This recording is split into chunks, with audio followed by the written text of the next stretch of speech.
இது நம்ம வந்து ஒரு வெற்றியா பார்க்கணும். எதனா நம்ம எச்எம் மேம் வந்து நம்ம கண்ணகிரி ஸ்கூலுக்கு வந்தது ரொம்ப பெரிய ஒரு மாற்றம். அது வந்து ராட்சசின்னு ஒரு படம் வந்தது, அது எல்லாரும் பார்த்துருக்கீங்களே? எச்எம் மேம் இல்ல இல்ல, அது வந்து அப்படி சொல்ல, அந்த படம் தெரியல எல்லாருக்கும். அதுலயும் ஸ்கூல் தானே வரும். அதுல ஒரு ஹீரோயின் இருப்பாங்கல்ல, யார் தெரியுமா?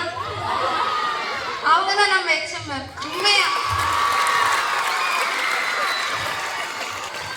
ஏன்னா நம்ம கண்ணகி நகர்ல ஒரு துளி மாற்றம் கூட நடக்காம இருந்தது.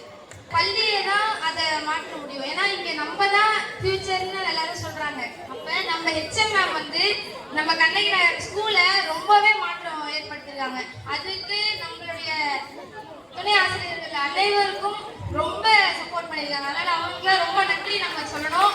நம்ம மேமோ நம்ம டீச்சர்ஸோ பண்ற மோட்டிவேஷனால நம்ம டீச்சர்ஸ்க்குமே இந்த லா ஆஃப் அட்ராக்ஷன் தான் தெரியுது. நான் கவிதா மிஸ் அவங்க ஒரு வாட்டி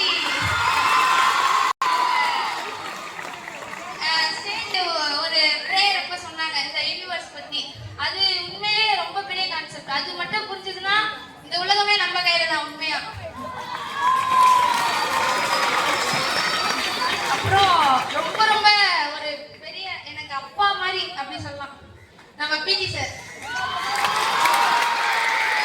அப்பா தான் உண்மையிலே. சார் வந்து ஒரு பர்சன்ட் கூட நெகட்டிவா எதுவுமே சொல்லவே மாட்டாரு. நீ போமா விளையாடுமா, நம்ம பார்த்துக்கலாம், நம்ம நீ நல்லா விளையாடணும் அப்படின்னு என்ன ரொம்ப மோட்டிவேட் பண்ணுவாரு. அது எனக்கு ரொம்ப பெரிய ஒரு கிஃப்ட். நம்ம சார்லாம் எனக்கு கிடைச்சது. அவ்வளோ சப்போர்ட் பண்ணுவாங்க.